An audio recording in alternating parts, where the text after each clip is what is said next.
नमः संस्कृताय दोस्तों। यूट्यूब चैनल से मैं साधना आप सबका स्वागत करती हूँ। कैसे हैं दोस्तों? आशा करती हूँ कि स्वस्थ व्यस्त मस्त होंगे और अपना और अपने परिवार का ख्याल रख रहे होंगे दोस्तों, क्योंकि शरीर का ख्याल रखना अति आवश्यक है दोस्तों।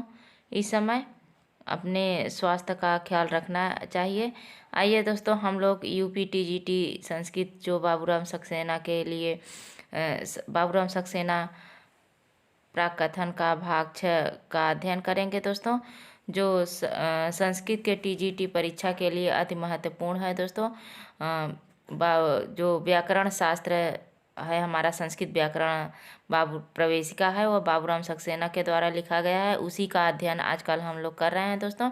तो उसका हम लोग 6ठा भाग का अध्ययन करेंगे दोस्तों। इसे देखना न भूलें, इसे अवश्य ही देखें दोस्तों। आइए हम लोग इसी का अध्ययन करते हैं। आज का मोटिवेशन कोट है दोस्तों, कर्म करते रहिए नदी की तरह, कर्म करते रहिए नदी की तरह, मंजिल अपने आप मिल जाएगी समुंदर की तरह। जी हाँ दोस्तों, अगर हम कर्म करेंगे तभी मंजिल मिलेगी, कर्म नहीं करेंगे तो उसका फल भी नहीं मिलेगा। गीता में भगवान श्री कृष्ण ने कहा भी है कि कर्म करिए, फल की इच्छा न करिए।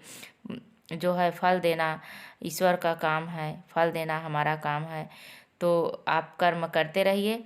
कर्म जैसे नदी की तरह उदाहरण इसलिए दिया गया है दोस्तों कि नदी जैसे अपने ही रम में बहती रहती है। उसे ये नहीं पता है कि कहाँ जाना है, क्या करना है, अंत में उसे समुद्र में मिल ही जाना है दोस्तों।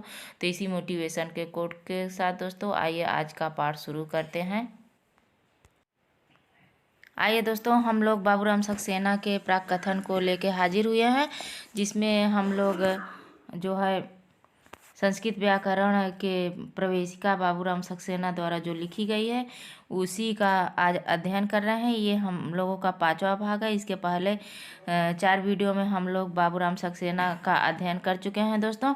आज हम लोग अनुवृत्ति से इसकी शुरुआत करते हैं कि अनुवृत्ति क्या है दोस्तों। तो आइए देखते हैं कि अनुवृत्ति क्या है, किसे कहते हैं। तो 8वां नंबर हमारा है अनुवृत्ति। पीछे के वीडियो में दोस्तों हम लोग सारी संज्ञाओं को पढ़ चुके हैं, जो हमारे संज्ञा करने वाले सूत्र हैं, जैसे टी संज्ञा और सत संज्ञा, अनुनासिक संज्ञा, सवर्ण संज्ञा, निष्ठा संज्ञा, संयोग पर सन्नी आदि जो संज्ञा करने वाले सूत्र हैं उनका अध्ययन हम लोग कर चुके हैं। आज हम लोग अनुवृत्ति से यानी 8 नंबर जो बाबूराम सक्सेना में नंबर 8 दिया गया अनुवृत्ति है, अनुवृत्ति से अध्ययन करेंगे।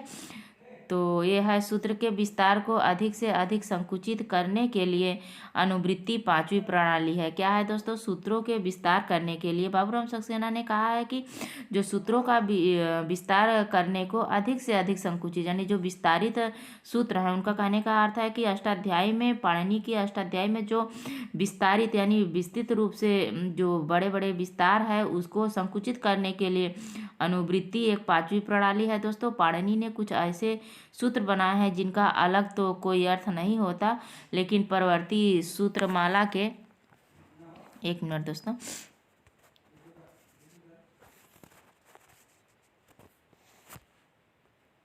क्या है कि पाणिनि ने जो सूत्र बना उसके परवर्ती माला के प्रत्येक सूत्र से युक्त होने पर अर्थ निकलता है। ऐसे सूत्र अधिकार सूत्र कहे जाते हैं।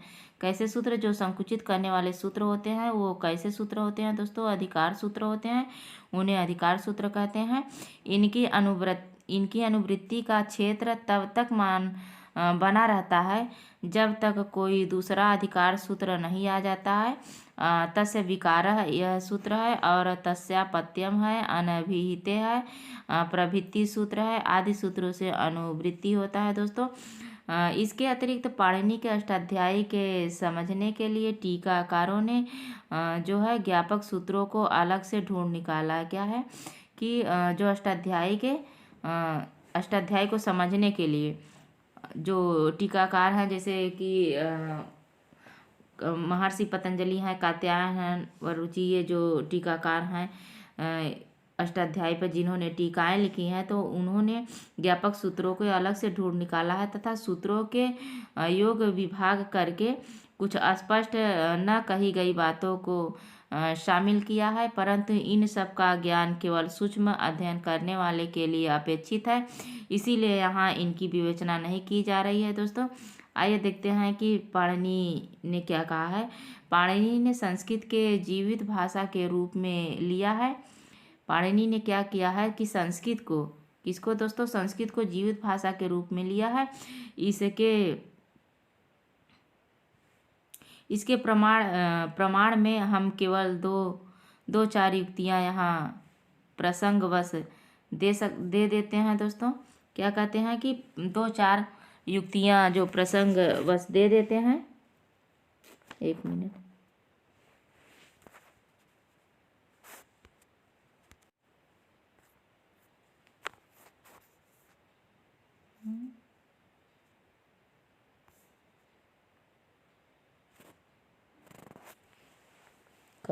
कहाँ से कहाँ उठा के दे दिया भगवान।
आइए दोस्तों, उसके बाद कात्यायन के बारे में देखते हैं कि कात्यायन ने क्या कहा है। तो 10 नंबर में है कि पाणिनि के लगभग 1250 सूत्रों पर, क्या है दोस्तों, कि पाणिनि के लगभग 1250 सूत्रों पर आलोचकों की दृष्टि से वर रुचि जो कात्यायन थे वो 1250 सूत्रों पर, कितने, 1250 सूत्रों पर आलोचना की दृष्टि से उन्होंने टीका लिखा है। किसने, वर रुचि, यानी कात्यायन। कात्यायन का जो दूसरा नाम वर रुचि है, क्या है दोस्तों, वर रुचि। वर रुचि कात्यायन का दूसरा नाम है। तो ये कात्यायन ने वार्तिक लिखा है दोस्तों। ये वार्तिक लिखा है किस पे, महर्षि पाणिनि के अष्टाध्यायी पर। महर्षि पाणिनि के अष्टाध्यायी पर जो है कात्यायन अथवा वर रुचि ने जो है एक वार्तिक लिखा है। उन्होंने 1250 सूत्रों पर वार्तिक लिखा है। कितना, 4000। कितने वार्तिक लिखे हैं, 4000 वार्तिक लिखे हैं। यहाँ से क्वेश्चन बनते हैं दोस्तों, इसे विशेष ध्यान देना चाहिए। पूछा जाता है कि पाणिनि के अष्टाध्यायी के कितने सूत्रों पर वर रुचि ने जो है वार्तिक लिखा है। तो 1250 सूत्रों पर वार्तिक लिखा है। और कितने वार्तिक लिखे हैं, तो 4000 के लगभग वार्तिक लिखा है दोस्तों। उसके बाद कहा गया कि वार्तिकों की रचना के उसके बाद 700 से अधिक सूत्रों को उन्होंने उनमें कोई दोष नहीं दिखाए हैं, बिना दोष दिखाए हुए उनकी सुंदर व्याख्या की है। किसमें, 700 सूत्रों पर। कितने दोस्तों, 700 सूत्रों पर है कात्यायन ने, 700 से अधिक सूत्रों पर कात्यायन ने बिना कोई दोष दिखाए उनकी सुंदर व्याख्या की है। और करीब 10 सूत्रों को, कितने, 10 सूत्रों को उन्होंने व्यर्थ बताया। यानी पाणिनि के अष्टाध्यायी में कात्यायन ने कहा है कि 10 सूत्र उनके व्यर्थ हैं। 1250 सूत्रों पर आलोचना की है। आलोचना करते हुए उन्होंने 4000 वार्तिक लिखे हैं दोस्तों। उसके बाद 700 से अधिक सूत्रों को उन्होंने सुंदर व्याख्या दिया है, यानी बिना दोष बताए हुए, उनमें कोई दोष नहीं है, उसकी सुंदर व्याख्या किया। और 10 सूत्रों को व्यर्थ बताया है। कात्यायन ने कहा कि महर्षि पाणिनि में जो 10 सूत्र हैं वो बिल्कुल बिना काम के हैं, व्यर्थ हैं, तथा लगभग 540 सूत्रों पर, क्या 540 सूत्रों में परिवर्तन एवं परिष्करण किया है। किसने? कात्यायन ने, महर्षि कात्यायन ने अष्टाध्यायी के 540 सूत्रों में क्या किया है? परिवर्तन किया है, यानी कुछ उनके कुछ शब्दों को हटाया है अथवा कुछ शब्दों को जोड़ा है, तो उनमें जो है परिवर्तन और परिष्कृत किया है। उसके बाद है कात्यायन पाणिनि के प्रति उचित श्रद्धा भी यंत्र तंत्र प्रदर्शित करते हैं, यानी कहीं कहीं पे कात्यायन ने महर्षि पाणिनि के प्रति उचित श्रद्धा प्रस्तुत किया है, यानी उनके सही सूत्रों को व्याख्या किया है। नहीं तो आलोचक जो होते हैं आलोचना ही करते हैं, यानी दूसरों के अंदर कमियां ही निकालते हैं दोस्तों। तो वैसे भी वो आलोचक थे, तो उनको उनका काम तो कमियां ही निकालना था। तो लेकिन फिर भी क्या किए हैं कि कात्यायन ने पाणिनि के प्रति उचित श्रद्धा यंत्र तंत्र यानी कहीं कहीं पर प्रदर्शित किया है। कहीं कहीं पर उन्होंने क्या किया है? उचित श्रद्धा प्रदर्शित किया है, परंतु उन्होंने अनेक स्थलों पर पाणिनि को समझने में भी भूल की है। क्या है कि बाबूराम सक्सेना कह रहे हैं कि जो कात्यायन ने वार्तिक लिखा है तो आलोचना तो की है, लेकिन पाणिनि को समझने में भी भूल की है उन्होंने। किसने? कात्यायन ने। किसको? पाणिनि को। और कहीं कहीं वे अनुचित आलोचना भी कर गए हैं। ये बाबूराम सक्सेना बता रहे हैं कि जो महर्षि कात्यायन है और महर्षि पाणिनि के विषय में कहीं कहीं अच्छी बात बोले हैं, लेकिन कहीं कहीं उनकी जो अनुचित आलोचना होती है, कि कहीं कहीं बातें होती है कि दोस्तों बिना बात की बात, यानी बिना बात की बात उसमें कमियां निकाले हैं। किसने? कात्यायन ने। वही बाबूराम सक्सेना बता रहे हैं कि कहीं कहीं पे उन्हें समझने की भूल की है और कहीं कहीं अनुचित आलोचना कर गए हैं। इन अनौचित्य को और महाभाष्य पतंजलि ने हमारा ध्यान आकृष्टित किया है।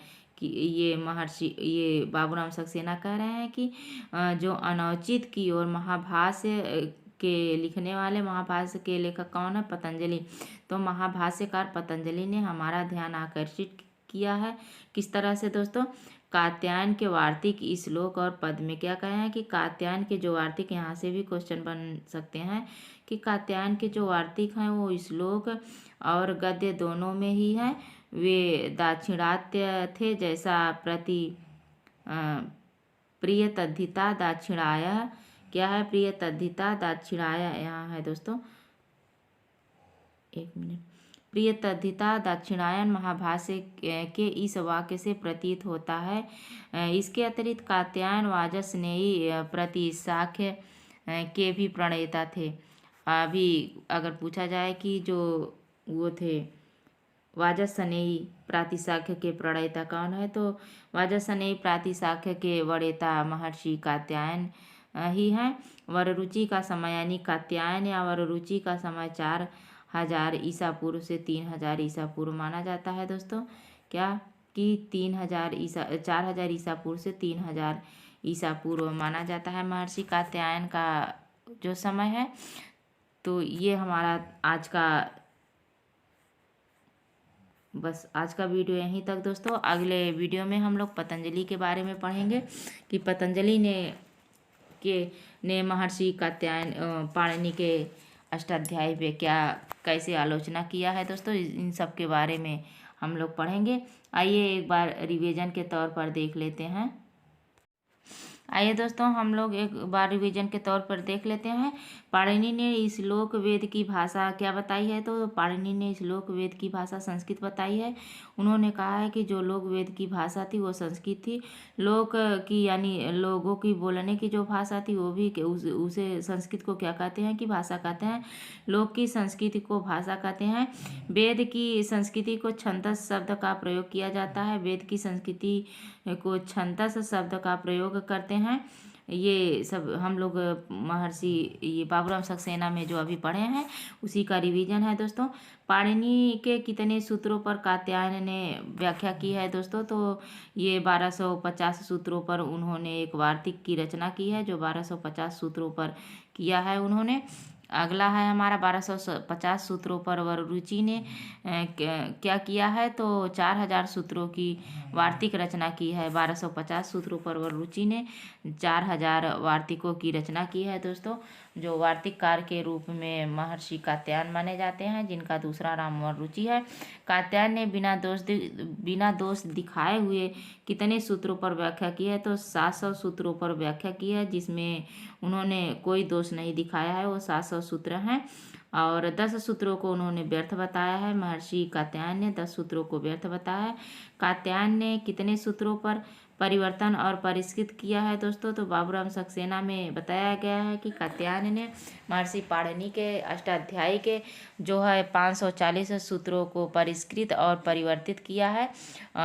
यानी उसमें कुछ जोड़ा है और कुछ उसमें से घटाया भी है दोस्तों। कौन से हैं? 540 सूत्र है। उसके बाद कह रहे हैं कि वार्तिक की रचना किसने की है? तो कात्यायन अथवा उन्हीं का दूसरा नाम वररुचि है।